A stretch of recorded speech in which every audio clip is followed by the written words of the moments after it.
Wow. What's up? I just bought and financed a car through Carvana in minutes. You? The person who agonized 4 weeks over whether to paint your walls eggshell or off-white bought and financed a car in minutes? They made it easy. Transparent terms, customizable down and monthly. Didn't even have to do any paperwork. Wow. Mm-hmm. Hey, have you checked out that spreadsheet I sent you for our dinner options? Finance your car with Carvana and experience total control. Financing subject to credit approval.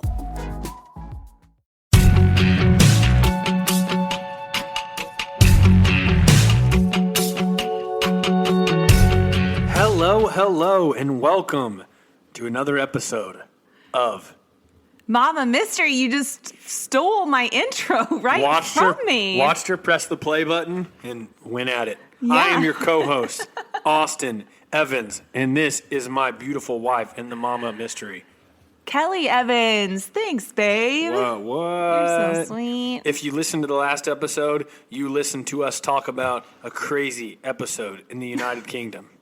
Yes, the White House farm murders. Yes. And if you haven't listened to it, I suggest it. But before you listen to that one, if you're just catching up or if you're new or whatever, I would suggest you go back and listen to the Lulu murder and the Stage 5 Cleaner episode, because those are my favorites. And then my previous favorite episode is the Kansas City Butcher. Thank you for asking. Nobody asked, but I'm really glad you said those things. So thanks. Yeah, go ahead. Okay, so wasn't planning on any of that, but welcome to Mama Mystery. Before we dive in, I want to acknowledge our newest Patreons. And let me tell you what a Patreon is before we acknowledge them, why don't I? A Patreon donates a little bit of cash every month, about the price of a cup of coffee, $4, $5, $7, give or take. Who's counting? And what it does is it supports us. And what you get for that is a lot of value. Early episodes. Who doesn't want that? Ad-free. We don't even have any ads, but eventually we will. Script of every episode. And every once in a while, you get a sticker or a piece of merch from Kelly. We haven't done merch yet, but maybe in the future. And you know what? Ultimately, it's for supporting us. So share with your friends, join the Patreon if you want, and go ahead and give them a shout-out. And Kelly. Jeff, just FYI. Who's Jeff? Who in the F is Jeff? Who the F is Jeff? Just FYI, Patreons are getting a note from me, personalized, with custom stickers that I designed. Which is pretty cool, because she's talented. So, yeah, you're not just getting nothing yet. Jeff. Every time I hear the name Jeff, I think of the the Vine that went famous with Jeff. Do you know what I'm talking about? Yes. He goes, something about you want to go? I'm down. Shut up, Jeff. Nobody's talking to you. Yikes. Okay. So anyway, like I was saying, we have a few new Patreons to thank. Chelsea Praisewater, Kristen Powell, Maddie Green, Spencer Sider, and Gianna Ray. Shout out, y'all. Thank you so much. You know what, honestly? You guys are awesome. When you do this, you can think about this. You're giving us $5. And the $5, if you want to know the truth, it goes to Kelly in the morning to buy a cup of coffee so she can get fuel to write the next episode. Okay, that's actually not true. I'm joking. Yikes. I mean, we pay for the stickers and everything, but it's a joke. Eventually, I want to get better microphones so you don't have to hold yours That will and be then cool, it because doesn't I come hold through. it and then you guys complain. And I complain. Nobody has complained, but I can complain because I hear you messing with your mic and it drives me crazy. Anyways, let's get into the episode. What are we talking about, All right. Kelly? Today we are talking about the Delphi Murders. This is a very popular, well-known case. So many of you that are listening right now may already know about it, but as we know, Austin knows I was nothing going to say it means nothing to me when you say that. about true crime at all. So I'm just in oblivion. we are going to see how he reacts to this one. This is a very frustrating case, and it is still unsolved, Austin. I'll solve it, dummy. So here we go. We begin this story in Delphi, Indiana on February 13th, 2017, almost exactly 3 years ago. To the day when this airs. Good Lord, Candace. Two girls, Abigail Williams and Liberty German, became best friends when they played on the same volleyball team in 7th grade. They also played in the band together. They played saxophone. So one of Libby's friends described Libby as a band geek and said that she was huge on science and that their science teacher inspired Libby to become a science teacher. She was really close to her family. She had 3 sisters. She loved her mom so much. Her friend Abigail, or Abby, was a little more quiet and shy when she was around big groups, but when she was around her close friends, she really came out of her shell and became much more outgoing. Abby really wanted to help people and proved herself to be a very compassionate and very caring, empathetic girl. So Abby and Libby became really close, spending a lot of their time together. In 2017, they were in 8th grade, and on this day, February 13th, they had the day off of school. It was a built-in snow day, so they spent the night before together. And then that Monday, the weather was unusually warm, so the girls decided to spend the day outside. At 1:30 that day, Liberty's sister Kelsey drove them to a nature trail and dropped them off. The deal was Kelsey would drop them off, but Kelsey had to go to work. So the plan was for Libby's grandpa, who was also her parental guardian. The plan was for her grandpa to pick them up in a couple hours at a specified spot at around 3:15 that afternoon. So they were only going to spend a couple hours there. On this trail, there is a bridge that used to be a train track, and it's known as the Monon High Bridge over Deer Creek. And this bridge is about 75 feet high, and it's really old. In fact, a train hadn't crossed it in decades, and the railroad ties were decaying. The gaps between the slats were pretty wide, so you had to be really careful crossing it. The wood on the bridge felt kind of spongy, when wood is just... A little bit of give to it. Yeah. And so it was clearly decaying. And yeah, you had to be super careful so that your feet didn't, slip through the cracks. Or the rotted wood break. Or that, yeah. So anyone familiar with this trail knew that they had to be super careful on it. And if you were afraid of heights, there's no railings. It's literally just a flat bridge. No railings. No bueno, I would not be on it. You would not find me on it. Let me tell you something else. Mm-hmm. So everybody knows, I hate roller coasters. Thank you, Austin. So let's get back into it. So the girls are on this bridge, and at 2:07 that afternoon, Libby takes a picture of Abby on this bridge, and she posts it to her Snapchat. And the picture shows Abby. It's kind of one of those artsy, candid-looking photos. So she takes this picture of Abby just kind of walking on the bridge, and then she posts it to her Snapchat. That's at 2:07. 3:15 rolls around, and Libby's dad or grandpa, I think he's like a father figure. So anyway, he pulls up to the area where he's supposed to pick up the girls, but they are not there. He starts looking for them, but they're nowhere. Libby's not answering her phone. They're not responding to calls. They're calling the girls' names. Nobody's responding. And it's February, so it starts to get kind of dark around 5:30, and that's when they're officially reported as missing. I'm glad it happened quick and not 48 hours later or something crazy. No. They looked around for a little while and then called the police. I dislike the cases where there's 24 hours pass and they're like, it was starting to get weird, so we finally called. Mm-hmm. That's annoying. Yeah. So initially, the family had no reason to suspect that foul play was involved. They thought maybe the girls just got lost on the trail and couldn't find their way out of the woods. When they spoke with authorities, they mentioned issuing an Amber Alert, but they didn't meet the criteria. So at first, the only fear was that the girls would be exposed to the elements. So Monday night, a large search ensued. Friends, family, members of the community came out, and this is a small town. I think the population was only 5,000 or 6,000 people, so super small town. News spread fast. Yeah, news spread fast, and a lot of people came out. Nowadays, they'll throw it on your iPhone and... Yeah, except now we're getting phone calls, which I think is so much more ineffective. Phone calls? Yeah, apparently now they call you from a number, some random... I think Kansas City number is what we get. And that's how they're alerting. Someone just said that to me at work the other day. I was like, well, that's not effective because I don't answer calls I don't recognize. That's weird. It was way more effective when you were in a public space and everyone's phones started going off and you knew there was an Amber Alert.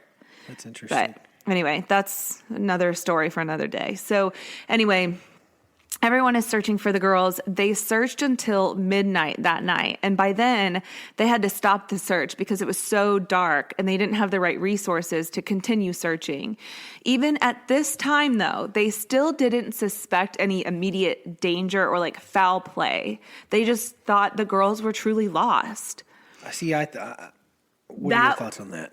Well, my thoughts are it's a huge park. So I'm trying to think, these 7th or 8th grade girls, I'm trying to think of what would be relative. So my guess is something maybe like Krug Park, but which still isn't really that big. But I know if you get lost on those trails, there's dirt trails. I mean, maybe it is easy to get lost. However, if you have that many people shouting your names, you'd think eventually you would come across the girls if they're just lost. Yeah, I don't know. I guess thinking that they're 7th or 8th grade in a park, okay.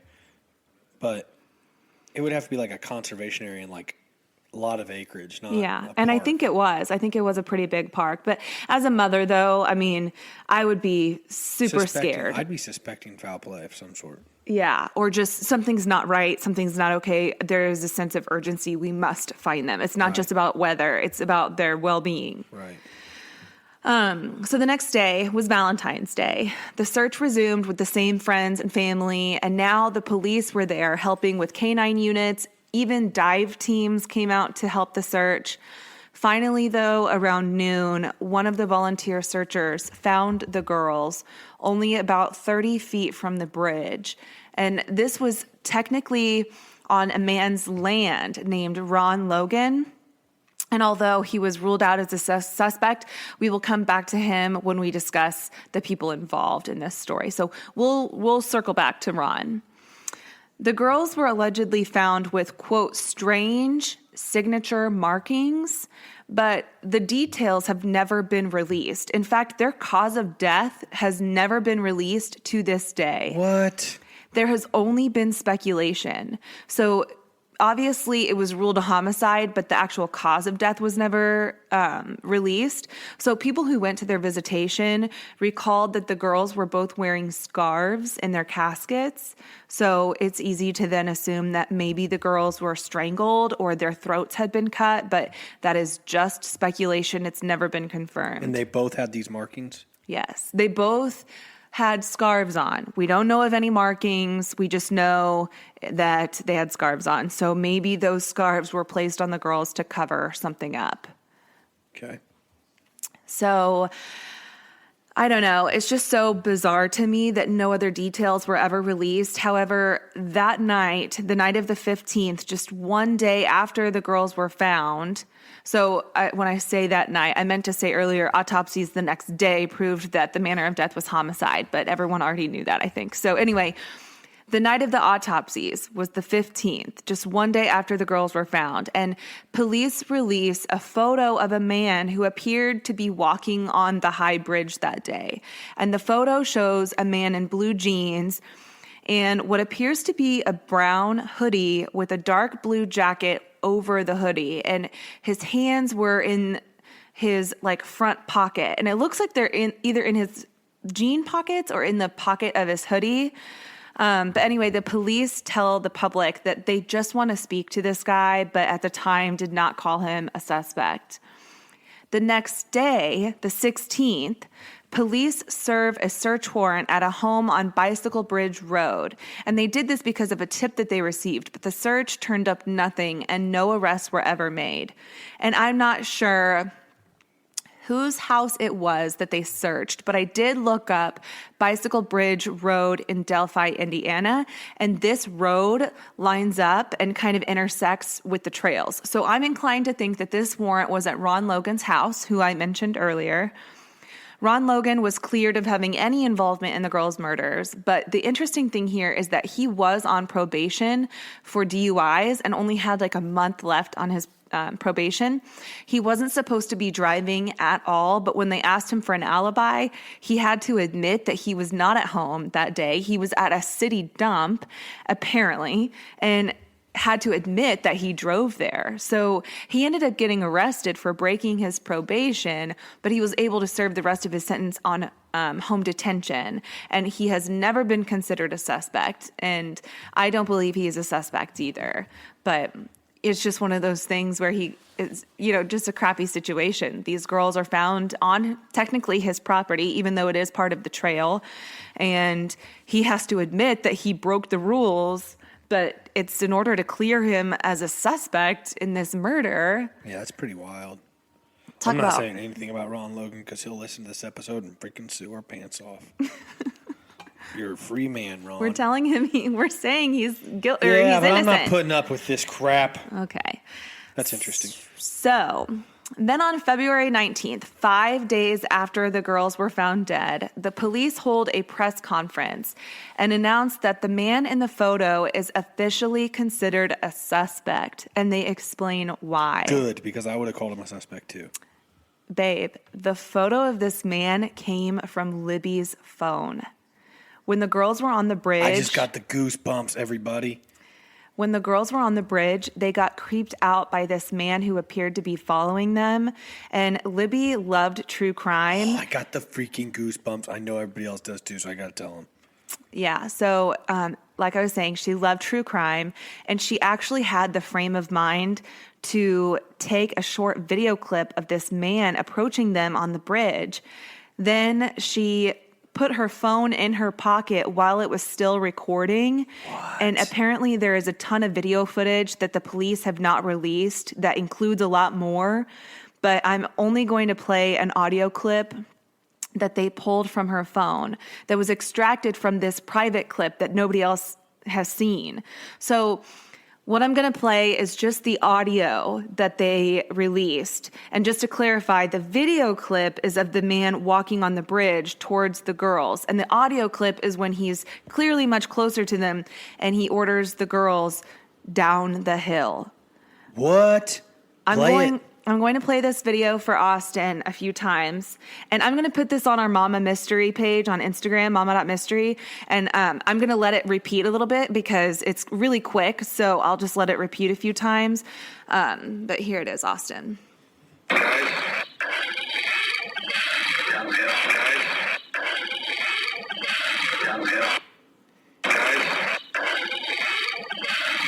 can clearly hear him.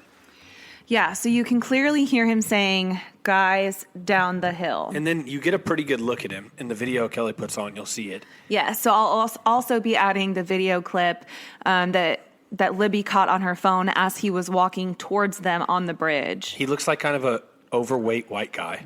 Yeah, and he's... I don't know. It's hard to... You just have to see it yourself. 100% a suspect. Oh, for sure. They're very confident that this is the guy. And I think from the way they explained it, that, they had more footage. So what I believe is that there's more footage from Libby taking that video and then putting it in her pocket. And I think it recorded a lot more of what happened afterwards. For her to have the mindset to the whatever you want to call it. Yeah, the frame of mind. The frame of mind to do that. Yeah. And got a pretty clear image of him. Yes. So they don't know where he is?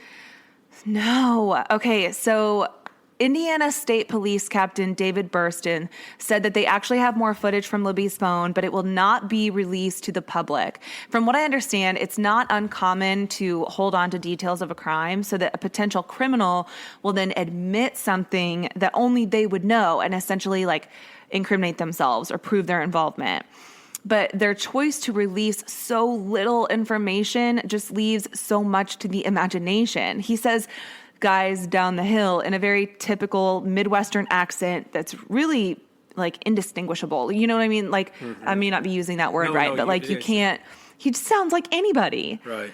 So, well, and if you got to get on and see the video, go to the Instagram and watch the video because it's he's just kind of a average American looking dude, but to have this much intel and not be able to have a lead on him, it's so they didn't have any lead on him eerie. at all. Well, I'll kind of talk about that, but as of right now, no, nobody has been arrested.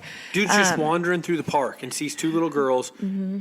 Clearly has something to do with it. Yes. No question. This guy clearly has something to do with it, but they cannot for sure pin who he is. And I wish I knew more. I wish I knew if a sexual assault took place so maybe they could gather DNA evidence, or if they even had DNA evidence at all on the girls, or apparently the killer left behind a ton of evidence according to the police, but they won't say what the evidence is. See, that is infuriating. So it's okay, how do you have all this evidence but no leads? That it baffles me and it frustrates me because I'm just What? That's wild. To be her family, or both, either of their families, Abby's or Libby's, it has to just be like hell on earth. Infuriating, yeah. Yeah. You want to kill that guy. Yeah, I mean, you hear it and it's like, it's so eerie. It makes my stomach hurt. Yeah. It's not often that I get like truly, truly bothered by a case, but this one really, really bothers me. So much unknown. And just to so much known. So but- much unknown, Yeah. yet so much evidence.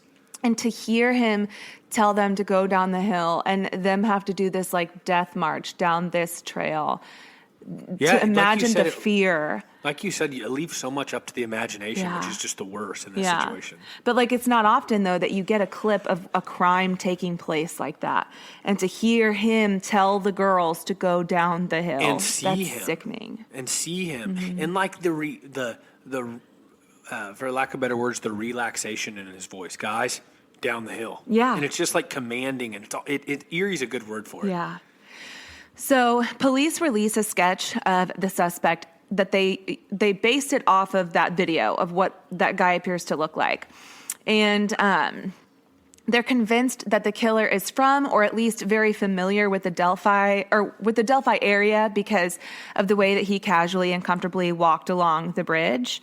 Many people on it are very careful to walk that bridge because it's very easy for your foot to fall through the slat, and then like the bridge kind of wobbles a little bit, especially when it's windy. So when he's walking with his hands in his pockets and he's just kind of looking down, he doesn't appear to be afraid of heights. Or a newcomer. Yeah, he just seems very comfortable with this bridge, like he's been on it before.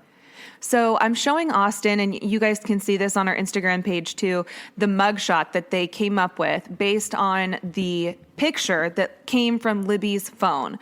And it does kind of look like, yeah, this looks pretty accurate. It would make sense, but at the same time, it's so much unknown. But yeah, it would make sense. Yeah, and I always have a hard time looking at sketches and really placing a guy because I'm obviously I never know anybody that's in a sketch, but. Right. But then when other people come forward and you compare them, that's when it's kind of interesting. So anyway, the first sketch that the police reveal is of a man in a cap, and he appears to be a little older, like maybe he's nearing his 40s. The second sketch that they release is someone who appears to be a bit younger, and he's clean shaven, and you see his hair, and he doesn't have a cap Looks on. Nothing like what I would expect. Looks a little, yeah, and he doesn't. And I'll post this to the Instagram page too. But he doesn't look like the person in the jacket. He looks just. Yeah, like the other guy, the other sketch looked a lot more accurate. So that's exactly back to what I said of like, man, how do you sketch? Like, it doesn't look very good. Like, how do you depict something that's so blurry and so far? Mm-hmm. Yeah, exactly. I mean, how do you really come up with details? So anyway, it's estimated, or they estimated, that the killer was between 18 and 40 years old, and almost 10,000 tips poured in shortly after the murder, and the reward grew to $100,000 for any tips leading to an arrest, which actually later doubled to over $200,000. But this garnered like national attention. So anyway, residents were cautioned not to harass or accuse anyone that they suspect may be involved or may be accused, like through rumors or hearsay. Because you have to remember, this was a really small town, and everyone was on edge, not knowing who did this or if their kids were safe. So by February 23rd, 10 days after the girls were murdered, the FBI took over the hotline for tips, but months would go by with no new leads in the case.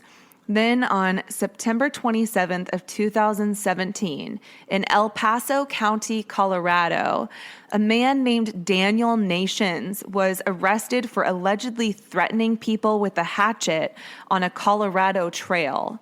2 weeks prior to that, a bicyclist was shot to death while he was on the same Colorado trail, and they couldn't figure out who did it.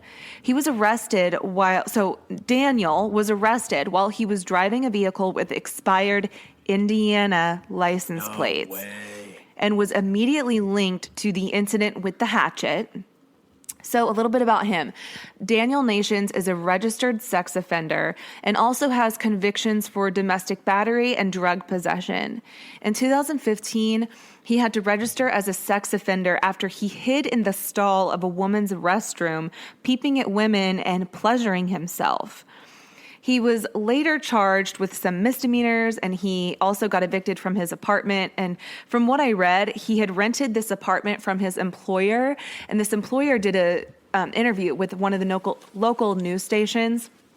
And he said that he got a really bad vibe from Daniel Nations, that he had like a really bad temper, and that when he got kicked out of the apartment, he like trashed the apartment, and he was just known to be kind of like a hothead. And he had a way of like introducing himself as this good, decent guy, ex-military, this and that, but then would show like his true colors, and it was just not Dirtbag. kind of a dirtbag.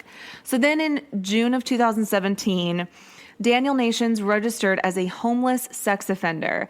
And when you're a homeless sex offender, you have to check in every single week because you don't have an address that keeps track of you. So you have to actually go and check in with like, it's kind of like a probation officer, I guess. Mm-hmm. So at the time of the murders, he was homeless and said he was living under bridges in Indiana.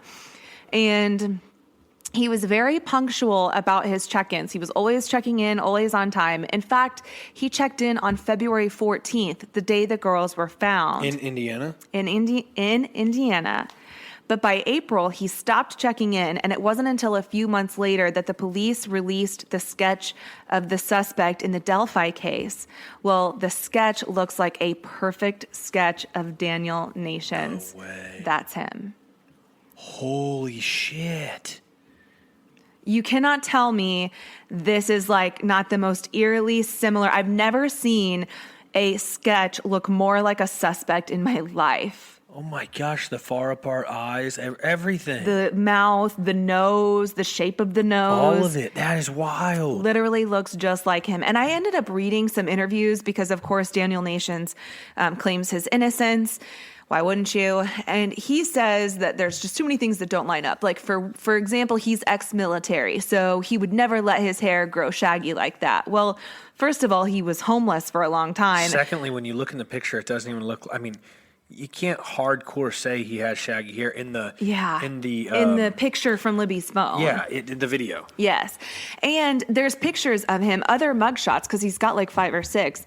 There's other mugshots where he does have longer hair. So, I mean, if that's really all he's got, it's not much. But the resemblance is uncanny. So his probation officer, or the person he was checking in with, whatever, takes note of this, and an investigation begins on just who Daniel Nations really is. After the whole incident in Colorado, Indiana investigators come out and say that he is a person of interest, but they don't come out and say that he's actually a suspect. They say they can't rule him in and they can't rule him out. But then on the 1-year anniversary of the murder, police come out and say that Daniel Nations is not someone they care about anymore and crossed him off their list. Man, how? I wish they'd share more. I know. I wish that too. I wish they would share more, because I don't understand how he can look so much like the sketch, and he was in the area and he has all like a criminal history. Like, it seems like it all ties up, or, you know, like makes sense, but right. How does it not? I don't know. So anyway, another person of interest in this case was a man named Charles Eldridge, and I'll put the side-by-side of his mugshot as well. This is him, Austin. Creepy looking dude for sure. Super creepy looking dude. Can you imagine coming across that dude in the woods? God, no. Saying, come down this hill? Yeah, and he doesn't resemble the sketch as much as Daniel Nations does, but he does look a little heavier set. Yeah, he resembles it, but he also looks a little more heavier set, kind of like the guy on the bridge. Yep, I agree. So like I could see how his make would make sense. Agreed. But Charles Eldridge was arrested on January 8th of 2019 during an undercover sting operation in Union City, Indiana, because he went to meet with who he thought was a 13-year-old girl, but was greeted by an undercover cop instead. Man, I'd like to take a baseball bat to those type of people. Oh my gosh, right?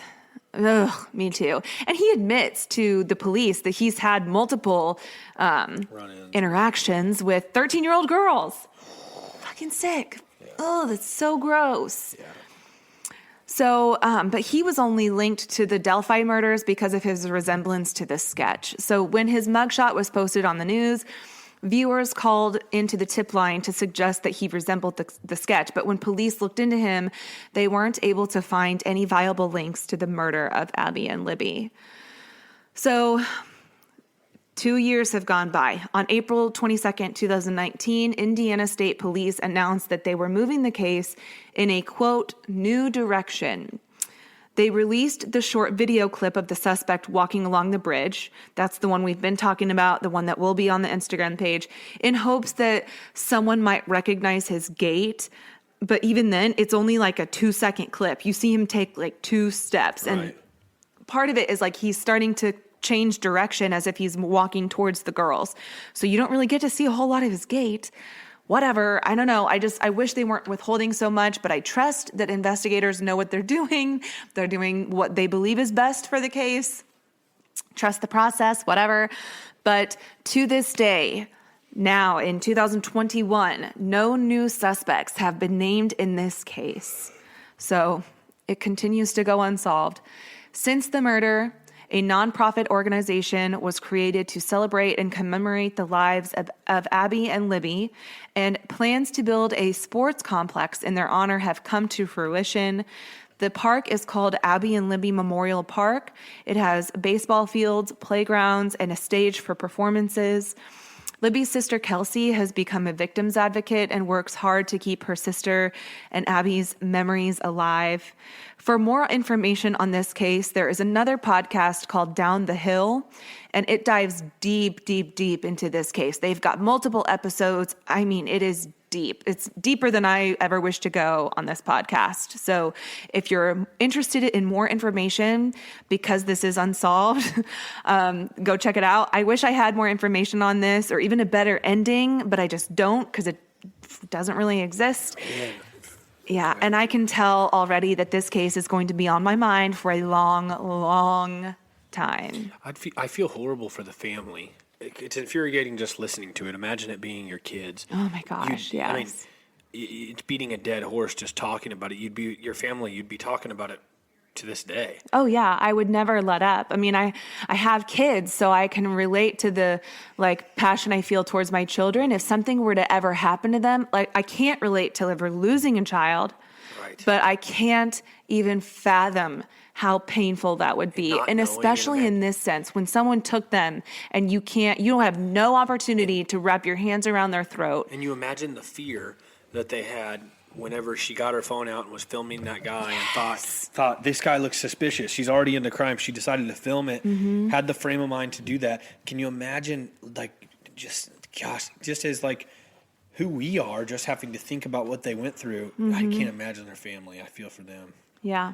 It's a horrible case. If you would have told me that there was a case you were going to discuss that had video of the guy from the suspects, that had volume of the guy talking, that the victim got their phone out and filmed it, and then the outcome is this, would have never. You know, now that I'm thinking about it, I wonder if they withhold a lot of information, because if somebody came in with a tip that said, hey, this guy was talking about it and this was a detail he shared, then, you know, they can verify if it's true or not. So maybe there's also that. I don't know. I don't really know. I hate that there's not more to go off of. I hate that there's not a happier ending. There's really no happy ending in a murder. I guess the only hope is closure. Yeah, the only type of, like, what am I trying to say? The only ending that I like is when there's justice, and there's no justice here, so that sucks. But quick 35-minute episode for your commute, your day, your workout. Hope you enjoyed. Yes, we'll be back on Monday, unless you're a Patreon. We'll see you sooner probably. Share this with a friend if you would. If you found it interesting, if you were entertained, it helps us a ton to get reach when you share it with friends, when you put it on your Instagram story, etc., etc., etc. I hate when people say that word. And mama, mystery. We out. Bye.